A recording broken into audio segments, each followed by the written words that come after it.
Really was beautiful. Um, she asked me what her favorite flavor was and what her favorite colors were, and she made the whole thing. It was really pretty. I can send it, I can post it.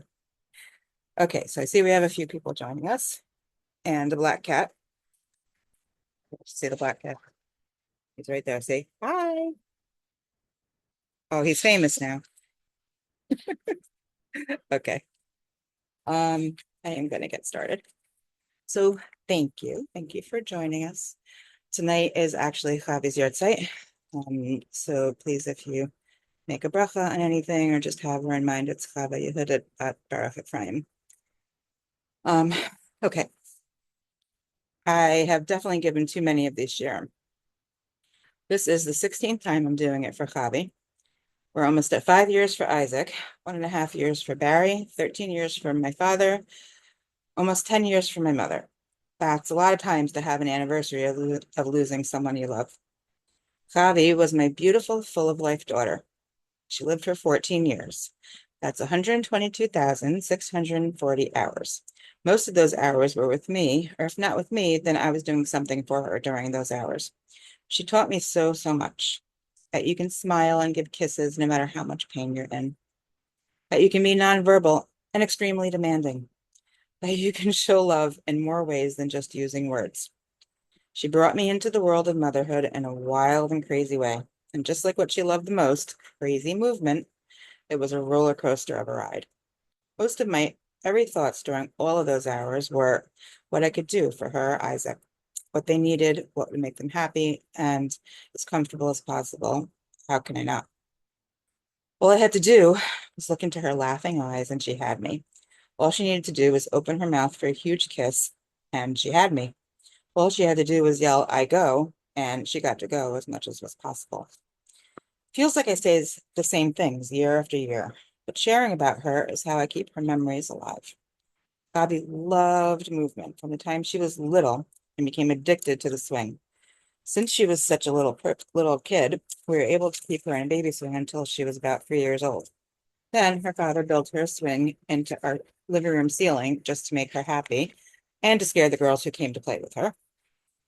He built one in our sukkah. He built one in the room that we had our bat mitzvah in. Any single place that he could put a swing, he would put a swing for her. She loved to be pushed in her wheelchair as fast as she can go, up and down crazy hills. People would stare as we raced both kids down the very inaccessible ramp at Disney World that came down from the monorail, and our kids loved it. Bobby loved merry-go-rounds. I still carry the token from the one that used to be in Garden State Plaza. What could be better, shopping and a merry-go-round? She had to go on at least 3 times in a row. First time, she would sit up on the horse, laughing her head off. The second time around, she would throw herself backwards, staring up at the ceiling and getting such a kick out of me telling her to quit it. I was just her holder, and she was in charge. I can't even count how many places that we went that we had to go on merry-go-rounds, but she went on all of them. One of my favorite pictures of Claudia and Isaac is when they went in this little kid's helicopter ride in Atlantic City. Barry held one of them, and I held the other one to keep them from falling out, and they went up and down, and they loved it so much. You can see the light of enjoyment in that picture. It just shines on their faces. By the time she was about a year old, Fabi loved to walk. She had to be held up while she did it, but she certainly did it. It was one of my mother's favorite activities with Fabi. I have so many pictures of them walking together. When she was old enough, we got her a specialized walker with support. She loved it so much that the first time we went to Disney World, we shipped it there and we put her in it to walk around outside, and she headed straight to the pool because Chava Yehudit Stein was really a fish masquerading as a little girl with disabilities. She took to water well, you know, we had a pool from her from the time she was little. She always loved it so much. By the time we moved to this house when she was 9, we were up to a 4-foot high, 15-foot across pool above ground. I spent almost every waking hour in the pool with her, well, with both of them, the entire summer. She taught herself to hold her breath underwater, and we had so much fun freaking out all the girls and visitors who would come to hang out with us by the pool. I'd be walking around the pool, holding her up just like this, holding her up, And all of a sudden, she saw somebody watching and she would duck her head under the water and then come up laughing. It was really, really fun to freak people out because she had so many medical and physical disabilities. Nobody thought she could hold her breath, and that if she did, she would suffocate. But she fooled them all. I think that my second layer of skin is actually a raisin underneath from all the time I spent in the pool with her. And shopping, a lot of shopping. Chas v'shalom that she would tell me what she wanted when we went shopping. She just shook her head no to everything I held up. You want this? No. You want this? No. She loved going shopping. She knew the directions to every mall in the tri-state area. If I drove near any one of them, she would kick and point and scream, I go. She loved shopping so much that we had what we called her Shabbos shopping. I had to subscribe to the newspaper, which had the circulars in it. Not sure if anybody remembers those. And we had to sit and hold them for her and show them to her so that she could go shopping on Shabbos also. Baruch Hashem, we went to a lot of weddings of all the wonderful girls who helped us with the kids. The worst place ever that someone could get married was a terrace charna. Why? You have to pass Palisades Mall to get to a terrace charna. And she would kick and scream, and I'd just be going, I'm sorry, we're not going there. We're going to a wedding. You get to dance. She didn't care. Bobby was also a social butterfly. She absolutely loved having other people come to visit, especially all of the girls who would come. They would have to read her books or push her in the swing, take her for walks. She was so social that at school she had a special one-to-one aide, Rosa. She was like her second mom. Because she was Chavi, she got whatever she wanted. If she got bored in class, she would just point at the door and Rosa would have to take her for a walk around the school, visiting everybody else in the whole school. She was truly in charge. Everyone thinks that my life with my kids was all hard. Well, it was, but they also brought me joy. Chavi introduced me to a life that I never could have imagined was possible. One in which the only thing that mattered to me was how to help her. It wasn't her fault that she was not born able to do things physically and do anything for herself, or needing so many medical interventions just to help her exist. She was my child, and she didn't deserve a hard life. The end of her life was so painful that I would have done anything to alleviate her pain. And honestly, I really can't even let myself think about how much pain she was in and couldn't tell us. I still regret it till today. So all I can do is wonder why. It would be impossible not to. Many people have sadly been introduced to how hard life can be since October 7th. Some people have a lot less to manage than me, some more. There are so many, many hardships in the world. I've grappled with this for over 30 years. How can we be believing Jews have true emunah that there is one true God, a bitachon that he knows what's best for us? My kids were brought to me here for a reason. I'm still working on that reason all these years later. I listen to shiurim and I talk to many wise people every week, searching and looking for answers. Accepting that we won't get the answers is one of the hardest nisyonos to overcome. I've used the unfortunately many Yartzeits in my life as an opportunity for growth, to learn and discuss with those that I love, and work on my bitachon. It's a daily struggle. I've tried to learn many different svarim to help me: Eov, Tehillim, Shara Bitachon, Tomer Devora, Igaris Harambam, and more. In trying to decide which sefer to learn from today, I came across an amazing book called A Daily Dose of Psukim of Bitachon by Rabbi Davis Sutton. It's based on verses of Bitachon compiled by Rav Yosef Salan. The amount of beautiful psukim it lists is tremendous, each of them designed to strengthen our belief in Hashem. And I'd like to share some of them with you. In Tehillim Gimel, Pasuk Vav, it says, Ani shachachti v'shena hakitzoti ki Hashem v'samcheni v'yismacheni. I lay down and sleep, yet I awoke, for Hashem supports me. David was being chased by Absalom, and even though he was advised not to go to sleep because he might be attacked, he went to sleep with the bitachon that he would be okay. Then he says, I got up in the morning. He's pointing out that he was filled with calm when he got up, even though he was being chased by someone who wanted to kill him. Hashem is always shielding us from dangers we don't even know are there. So we should always be thanking him. LeHashem hayeshua al amcha berchatecha sela. Salvation is Hashem's, upon your people is your blessing. We should always be aware of Hashem's protective presence in our lives. In Tehillim Zion Bet, it says, Hashem Elokai B'cha chasiti, hoshieni mikol rodfai v'hatzileni. Hashem, my God, in you I seek refuge. Save me from all my pursuers and rescue me. David is asking for Hashem's help in two ways. Hoshieni, save me, and v'hatzileni, rescue me. Malbim explains that Hoshieni is a plea for Yeshua, the kind of salvation that a person needs when he's facing trouble. His problems might not have happened yet. Hatzileni is to be rescued from a dangerous situation. These are two of the Lashonos for the upcoming Yontif of Pesach. Hotzieni, Vehoshieni, Vehatzileni. Hashem saved Bnei Yisrael in Egypt from the dangers that didn't happen yet, but he also rescued them from the trouble and the bondage and slavery that they were in. Chida, Rav Chaim Yosef David Azulay, explains these as expressing David's humility. He asks Hashem for help when he knows that there's nothing he can do for himself without Hashem's help. Hashem loves the midah of another, as can be seen from giving the Torah on the smallest mountain and making Moshe, a very humble man, be the one to lead us out of Mitzrayim. In the Igaris HaRambam, the Rambam counsels his son on not being angry. Recently, I learned from Rav Ephraim Goldberg that the entire Igaris is about having humility. When we're humble, we're open to receiving Hashem's presence. If we question Hashem's running of the world, we show our ignorance of spiritual reality. When we realize how little we truly know, we have the perfect platform for Bitachon. Our egos and our wills become like a carbon. Chida says that if someone is humble, even if he has death decreed upon him, he will be saved. Hashem is accepting this carbon of humility, putting it all in his hands, in Hashem's hands. Whenever we face a challenge, or a few hundred, if we're humble and we put it in Hashem's hands, he will save us. In Tehillim Tet Pasuk Yud, V'hi Hashem mishkav ladach, mishkav litod batzra.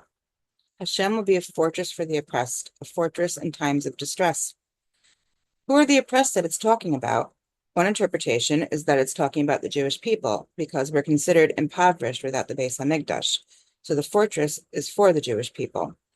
The Radak says that it's talking about actual poor people who are known to be humble. Humility clears the path for Hashem's protection. So Hashem is protecting those who have another. He's the constant companion of the brokenhearted, according to David. A difficult situation brings our salvation, because the difficulty brings the person the anava, which Hashem views as a carbon.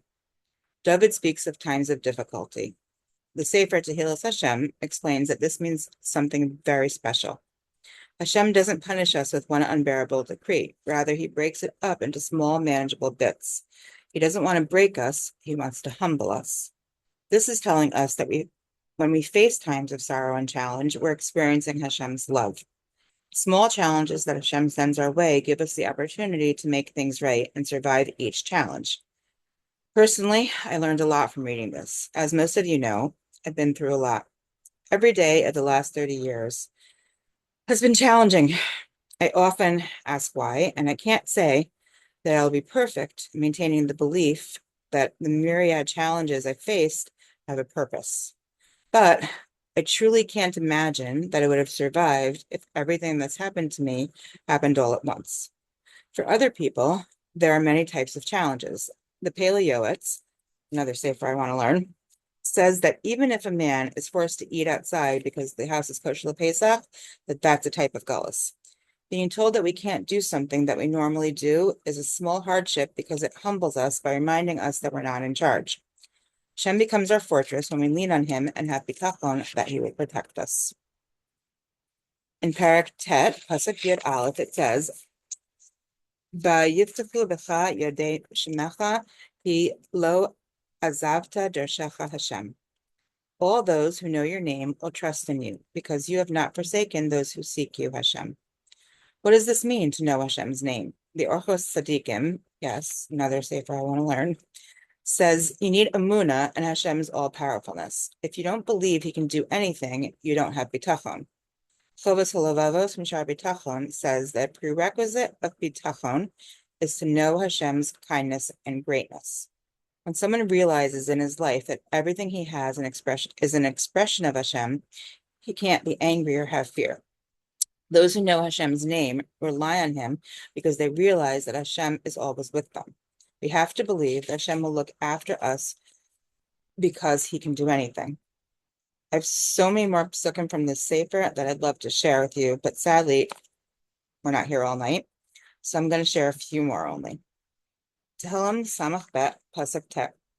Bitchu bo b'chol eit am shivchu lefanav levadchem elokim machse lanu sela. Trust in him at every moment, O people. Pour out your hearts before him. Hashem is a refuge for us, Selah. Most of the discussions about Bitachon are reaching out to Hashem in times of challenge.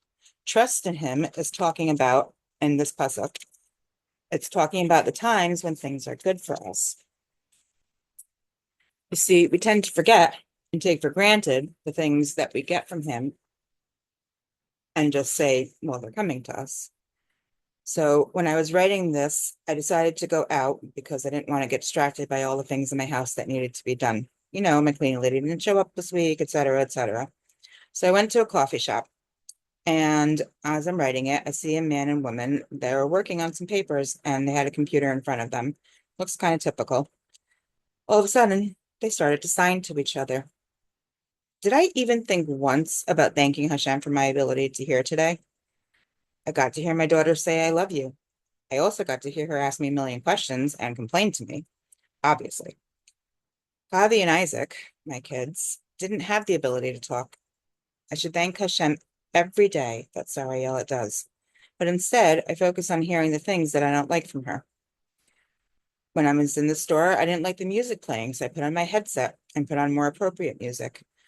Wow, Hashem, thank you for the ability to do that, for the money to afford my Spotify music, for being able to get to the coffee shop, and so much more.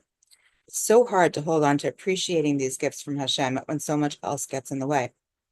Sefer HaYikarim says that a person has bitachon when he reaches out to Hashem in times of good also. This is our role as Hashem's nation. Pour out your hearts to him. Hashem is our refuge, our protector. When life is going well, it's because Hashem is protecting us from challenges. So in good times, we rely on him in every moment, just like when things are hard.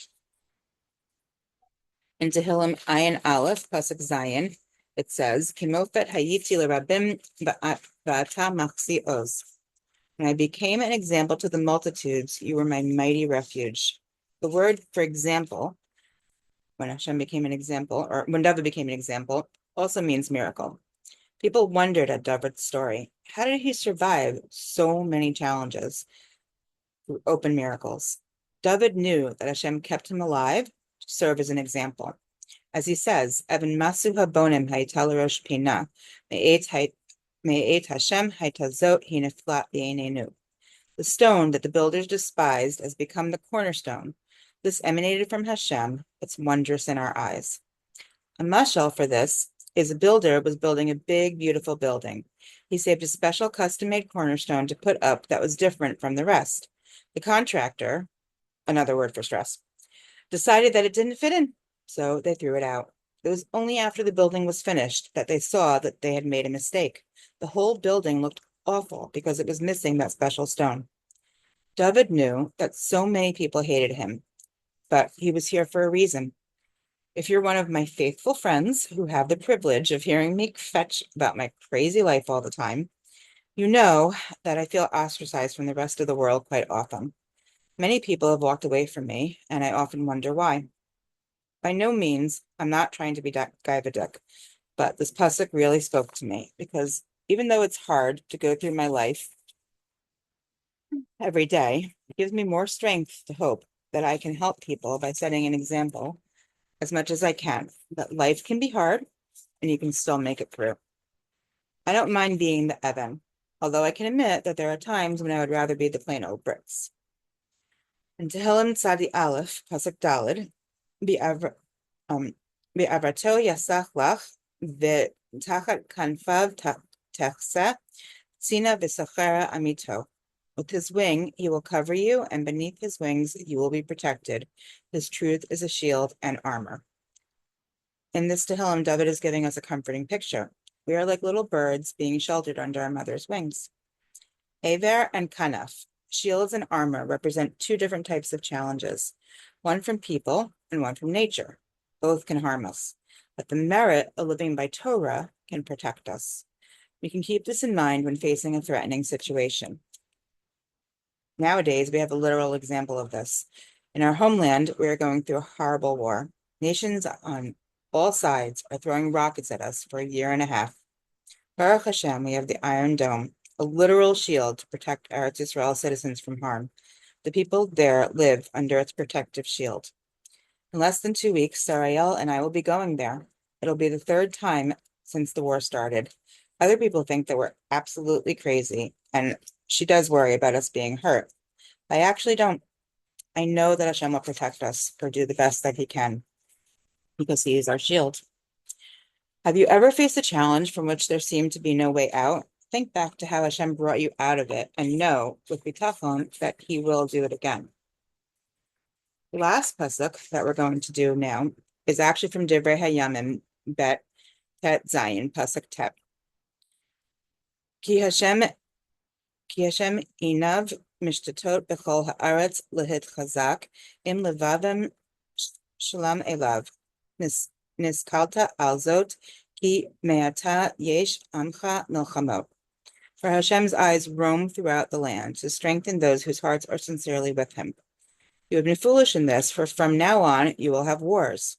In this pasuk, Hashem is speaking through the Navi Hanani to King Asa of Yehuda, who counted on Aram to support him in his war against the 10 Shvatim. He failed the test of Bitachon. He relied on the king and not on Hashem. In other words, he had relied on Hashem, but here he didn't. The words "for Hashem's eyes roam throughout the land" convey the message that he sees what's happening everywhere. All the more so, he searches for those whose hearts are with him sincerely, those who have bitachon. Metzudas David says that Hashem controls and supervises everything, and when he sees someone trying to rely on him, he gives that person the strength to continue. So why did King Asa not have the same bitachon this time? The Kuzari says that the pasuk is the guidance for someone to believe that everything he does and says is under the guidance of Hashem. That's the meaning of Hashem's eyes roam throughout the land. Nothing escapes Hashem. The Rosh adds that every Jew must believe in the Hashgacha Pratis of Hashem taking us out of Egypt. In 2 weeks, when you're sitting at the Seder, you should remember that there are 2 parts of the sentence which rely on each other. I am Hashem, your God, who took you out of Egypt. We have to believe in both things. This is a central belief in Bitachon. Hashem watches at everything that we do and think. He knows that if we have Bitachon, even if we're trying to have it, he helps us succeed, which justifies our efforts. Hashem searches the entire earth to find those that have Bitachon. Many people heard last year about Rav Tzvi Kishelevsky, who had his first child at the age of 88. A book was written about this open miracle. In the book, his Talmud, who wrote it, describes the Rav's belief that led him to this schus. He looks at all the years of waiting as a gift from Hashem. They were a tool to help him grow and reach higher levels. In the last 2 parshios, Vayakel and Pekudei, it speaks of building of a Mishkan. This was the first dwelling place in the world for the Shekhinah, but it wasn't a permanent dwelling. It was put together and dismantled 7 times, including the Batei Mikdash. They were a place where every Jew could build a dwelling place within himself for Hashem. Just like the home for Hashem wasn't permanent until the 3rd Beit HaMikdash from Rabbi Yamenu, in our avoda to build a connection with Hashem, we fail, and what we have built may be destroyed. But in spite of everything, every time it was destroyed, we rebuild, and eventually an everlasting sanctuary will remain.